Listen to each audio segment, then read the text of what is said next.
best alarm clock ever is when the fight song comes on the Folsom speakers in the morning. It starts with waking up and wondering what I want to get from the village for breakfast. I walk in the door and Shanna immediately gives me a big hug and sits me down right at the front table. They usually bring me over the man cake, which is this big old pancake with every kind of meat they can stack into it. My favorite song has to be X Gon' Give It To You, the clean version of course. It's a great pump-up song. Right when I hear those dogs barking, I know it's going down. My handlers, unlike Ralphie's handlers, don't hold me back. They have to hold her back because she's a bit of a loose cannon. I hang out with her sometimes and you never really know what's going to happen there. But she's a good time. My handlers usually just keep me safe and make sure no kids pull my tail or horns off. Nobody thinks I can feel pain, but I do. My handlers follow me around with cameras and stack up as much footage of the stuff I'm doing as possible because I am the best mascot in the nation. We have to prove that to everyone else because for some reason they won't take my word for it. So we stack up all these clips throughout the year, put together a big old highlight video to submit to UCA, and then UCA lets me fly out to Disney World and compete so that everybody knows I'm the best in the nation.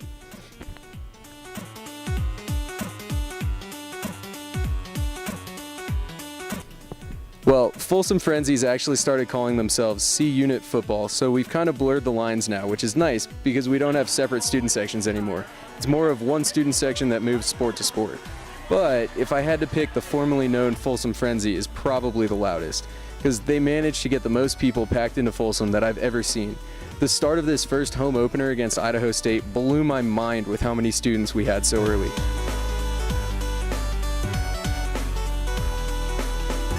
I do a lot of community appearances. I go to lots of birthdays, graduations, and office parties, but it doesn't matter if it's in Boulder, Longmont, Denver. I've even gone to Boston for a buff wedding. I really just like to stay involved and get out there, you know? It's what college is all about.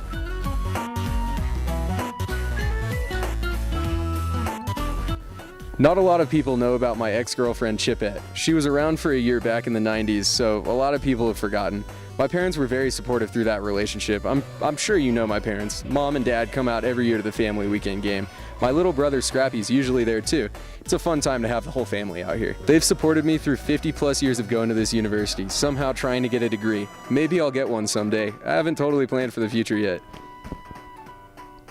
Follow me on Snapchat, Twitter, Instagram, or Facebook. Just slide into my DMs anywhere you feel like it. I check everything on the daily, so feel free to interact. And I'm single, so to all you ladies out there, make sure you follow me on my social media and maybe we can get together sometime.